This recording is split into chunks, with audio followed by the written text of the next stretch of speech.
गोदान राजखान्थि गोजाम राजखान्थि होननायथ' जेबो थाया। आइ आफा रायजो राजाखौ गारनानै रावबो राजखान्थि खालामनो हाया।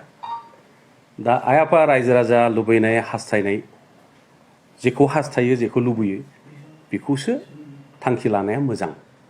बेखायनो फैगौ समाव माखासे समनि उनाव गासिबो बाथ्राफोरखौ आङो गेबेङै रायजो राजानो नोंथांमोननि गेजेरजों आङो फोरमायगोन। गोदान राजखान्थि गोजाम राजखान्थि होननायथ' जेबो थाया। आइ आफा रायजो राजाखौ गारनानै रावबो राजखान्थि खालामनो हाया। दा आइ आफा रायजो राजा लुबैनाय हास्थायनाय जेखौ हास्थायो जेखौ लुबैयो बेखौसो थांखि लानाया मोजां। बेखायनो फैगौ समाव